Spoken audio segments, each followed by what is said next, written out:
afternoon mga palangga. So yung oras dito is 4:08 na ng hapon. So tea time na. So yung hapunan natin, gagawa ako ng salad and then mag-grill tayo ng pork belly. And then fries. And then magra-wraps din pala tayo together sa salad natin. So ito, meron tayong dalawang lalagyan ng salad kasi yung salad ko kasi limitado lang yung ingredients. Kasi hindi naman talaga ako masyadong kumakain ng salad. So lalagyan ko lang ng kaunting pepper yung salad ko. And si Mr. gusto niya ng kamatis, cucumber, lahat gusto niya mga palangga.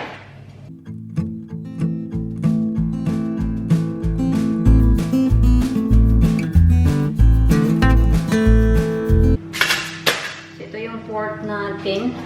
Minarinate ko na siya. Ayok, masarap to kasi sobrang simple lang talaga.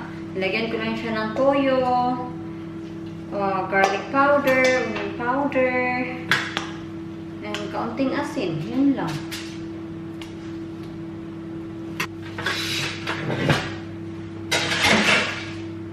Honey, how many wraps do you want?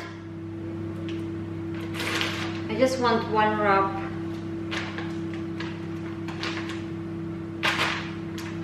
Maliliit naman to. So baka gusto niya dalawa, no? Depende sa mood ni Mr. And iinitin ko lang siya. So iniinit ko lang yung wraps natin.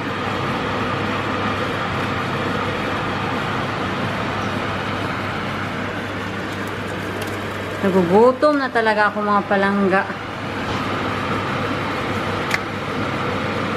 Ang bango-bango ng ating pork belly mga palangga. Wow!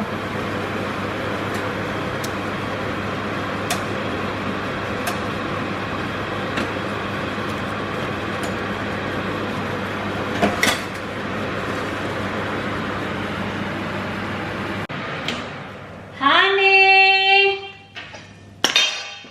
Honey! Tea is ready!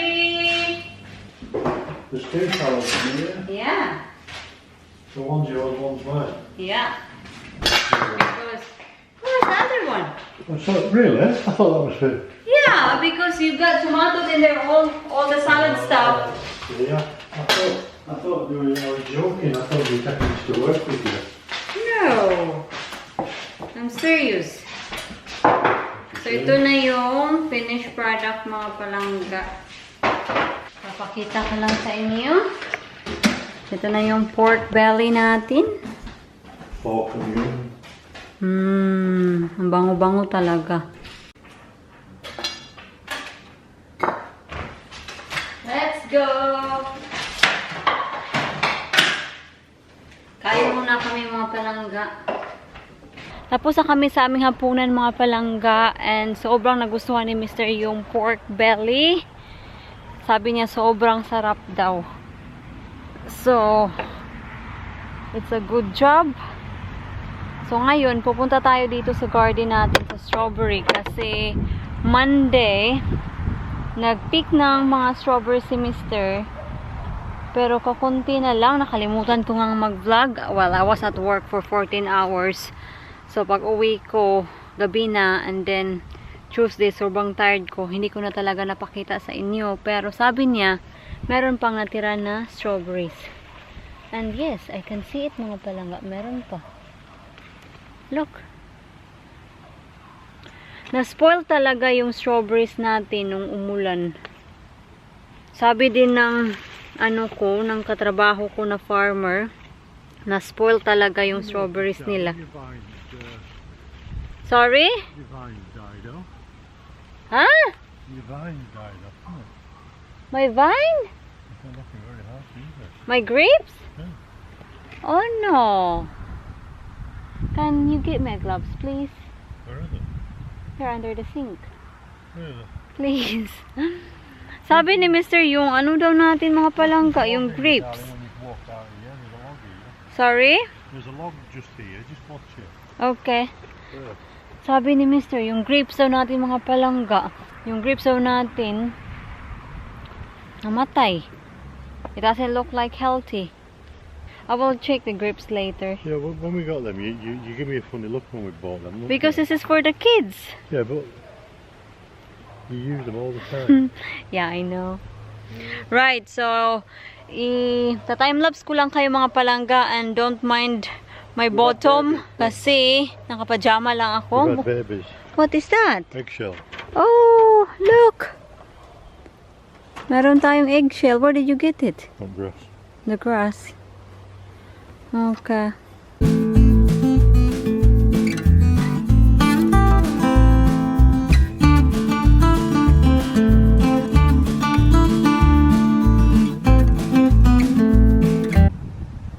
So ito na yung na-harvest natin mga palangga.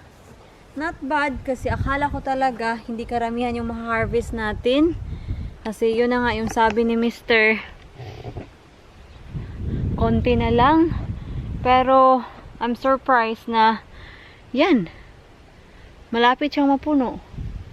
And sa old strawberry bed natin mga palangga, meron pang mga bunga. Hindi pa hinog. Pero hindi na masyado marami pero meron pa din siyang bunga ba. That one is so big. Lemon. Wow. Ito oh.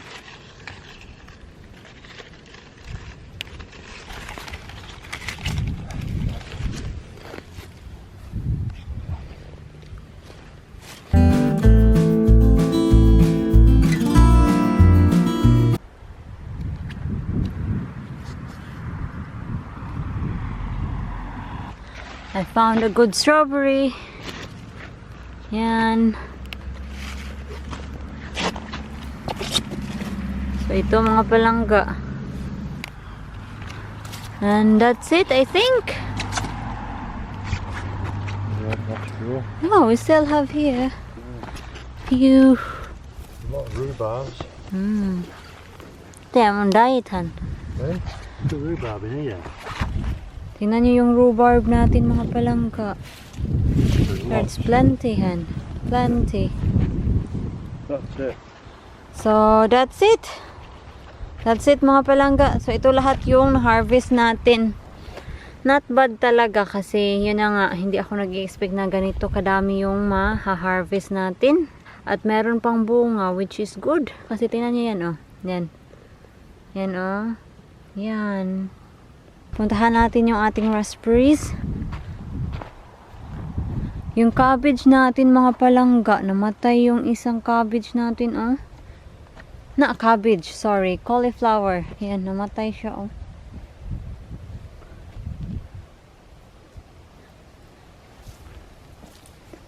Marami na mga new stem yung raspberries natin. Honey, I need to get a stick because some of them they are lying on the soil. Carrots are doing well this year. Yeah, carrots is very well. Tingnan niyo yan mga palangga. Oh, kawawa. I was very happy nung sinabi ni Jen na merong mga dahon. Pero ngayon, nawala na ulit yung mga dahon. Stem na lang yung natira. Yan oh. Two plums. Whoa. How many plums we got? One there. Only two? One each for us. I don't know. I'm so disappointed with this plum. It's the wind. Do you think so, sweetheart? Yeah, really slow. Okay. No, Scooby-Dooby. Come on. Thank you. Wow! Puhugasan natin mga palangga ba? Cold water. It is cold water. Kasi lalagay natin to sa freezer. So satisfying tingnan mga palangga. Tingnan nyo to. Wow!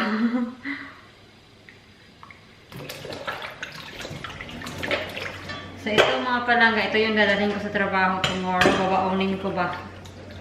Magdadala ako ng yogurt tomorrow. So iiwan muna natin to sila.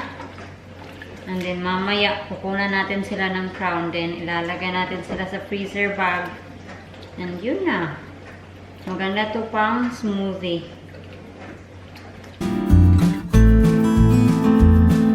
Ito yung dish na dadalhin ko tomorrow. Hindi lang naman strawberry yung kakainin ko mga palangga. Pwede ka naman kumain sa work. Pero, nahihiya ako minsan kasi yun na nga sa pandemic. Mahiya din naman ako.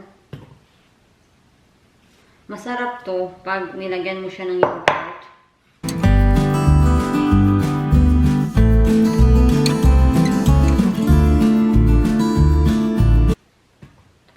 So I think that's enough for tomorrow. Kasi magdadala din kasi ako ng orange, yogurt, then water, and then mag-i-snack din sa trabaho. So okay na, fights na yan. So ito, hihiwain ko din. Pero, for breakfast to tomorrow. Yung iba, yung skin nila, sobrang soft na. Kaya, ayun, parang inaalis ko yung mga sirang party ba. Ito yung mga strawberries na ipi-freezer natin.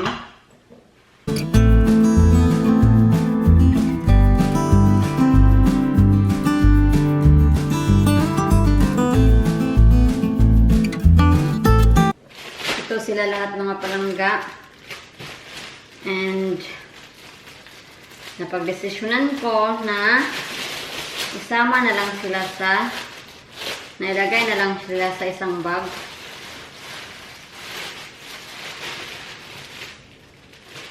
Yan.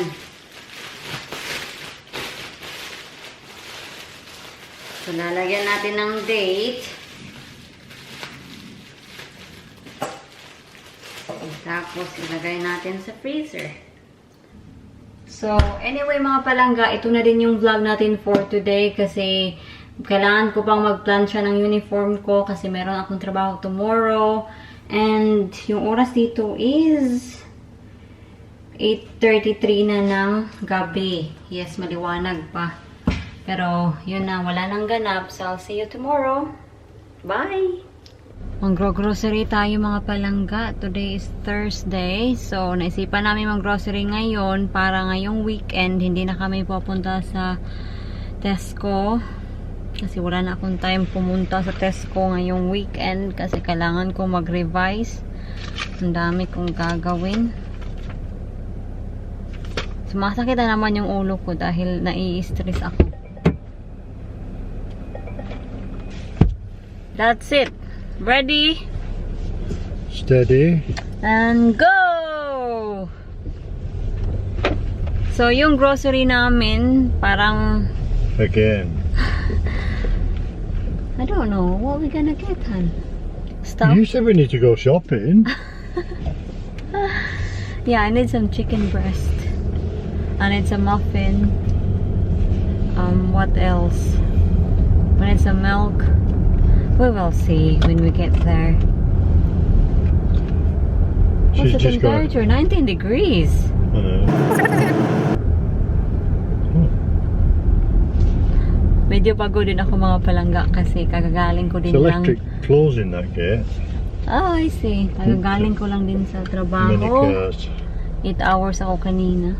We're on the road, isn't it? It's right, that's Saturday, isn't it? Yeah. 1 hour later. Tapos na kami mga palangga. So, akala ko talaga marami na ang magwe-wear ng mask kasi yun na nga, kailangan na mag-wear ng mask simula ngayong 24th sa July. Pero, ha? 27. Not 27, I think 24th of July. Well, whatever sabi ni John, 27 daw ang pagkakaalam ko. That's what I was told anyway. 24th?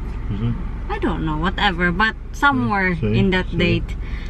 So, akala ko marami na magwe-wear ng mask. Pero iilan lang yung nagwe-wear ng mask. I'm gonna stop Pink, yeah. Nandito na tayo sa bahay mga palangga. Natalagalan ako sa pag-update. Kasi, yun, sinort ko pa yung mga groceries natin. Hinugasan ko pa. So, natagalan talaga ako. So, anyway, ngayon, nag-prepare ako ng food ko for tomorrow. Salad lang yung dadalhin ko tomorrow. Yung seasoning mga palangga ay pepper, asin, and cayenne pepper. I'm not sure if cayenne ba yung pag-pronounce, but I think cayenne pepper. Ano yung pronunciation nyo dyan? Yan. Ayun ang bahala. Ay, nasa ito. Gusto ko siya. Gusto ko siyang ilagay sa mga ganito. Hindi ko na lang siya nilagyan ng oil mga palangga kasi non-stick naman to. Ang akin lang na maluto yung chicken natin. Yan na.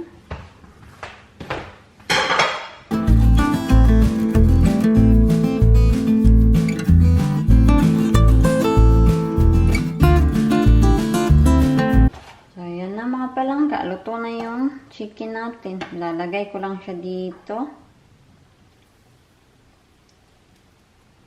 So, yan. Ito yung baon ko. Hello! Hello mga palangga. Na-miss ko kayo. Matagal-tagal din kasi akong hindi nakapag-vlog. Napansin nyo naman siguro na I think 3 days na. Mag-4 days na hindi ako nakapag-upload. Sensya nyo na talaga, sobrang busy ko lately. So, ngayon na ako nagsimulang mag-vlog. Hapon na dito. Yung oras dito is 5:52 na ng hapon. And si Mr. nag-shooting siya kanina. So, sinusort out lang niya yung mga ginamit niya, yung shotgun niya, or kung ano-ano pa. Tingnan nyo to mga palangga. Yung donation box natin. Hindi, oy. Yan yung ipapadala natin sa Pilipinas. Nag-iipon pa ako ng mga ipapadala ko. Biscuits, we can have cheesecake with those biscuits. Tingnan nyo to. Sobrang laki nito, oh. Peaches. Ano siya? Yung drained weight niya is, hindi pala nagpo-focus. Yung drained weight niya is 480 grams. So, yeah. Lalabas lang tayo mga palangga para makalanghap tayo ng fresh air. At nakasalamin ako kasi yun na nga, all day ako nakatutok sa computer.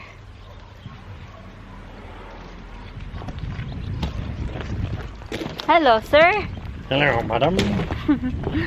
Did you enjoy shooting today? Yeah, I shot the little gun. I wish I hadn't now. I wish I'd shot my big my other one that I normally shoot. Because I shoot better with it. Right, update sa Kamitis natin mga palangga kasi marami sa inyong nagtatanong. Long, nicely. Yeah, you need to explain them what you have done to the... No, secret. Secret. I cannot give my secrets away of how to grow tomatoes. You put them in the ground, you water them. And you feed them with special food. But I can't tell you what the special food is. So, some of you were asking, na-impress kayo kasi sobrang dami daw bunga. And yeah, madaming ang bunga mga palangga. So, yung tip is, kailangan mo siyang, what do you call that, honey? Like the extra... Side shoot. Yeah, ito mga palangga. A tomato plant, right? When they start growing, they want to grow into a bush. Right, and the trouble is, as they come as a bush, they get too many leaves and stalks, and they don't bear the fruit as good as. So you've got to all these corners. You come here with your camera. In that corner there, look, going out there is another side shoot. Those not good. Yeah, you need to cut. You need to nip them out. Yeah. Like so. Meron din. And then it makes it just grow up straight. There's another one. Look. So, so yan mga palangga, kailangan mo siyang kunan ng mga side shoots. Ito oh, meron dito. At the top, so yeah, you can take that out. That one. Yeah, because the when they first start growing, they're a pain because they're constantly trying to grow into a bush. And then And then you need to feed them with this stuff. No. Oi! Oi! Ito yung pinifeed namin sa kamatis namin. That's just normal feed, is that? But I have some special feed I mix up myself. Secret daw mga palangga, sabi niya. Wala namang minimix siya. Yan lang talaga. Di ba, Pipa? And then you get this. This is live. Yeah, water. You need to water them. One of the secrets is don't overwater, because if you do, it's not good. Well, little every day is good. And my fine tomato. Meron na naman tayong cucumber mga palangga. Oh. This is almost ready, Han. Yeah. I presume that's a pepper there. I don't know. Chili. What is It's a that? chili, isn't it? It could be a chili. Or a pepper. This plant's not doing very well. Those There's are cherry a plant here. tomatoes. Yeah, I know. There's no honey out either.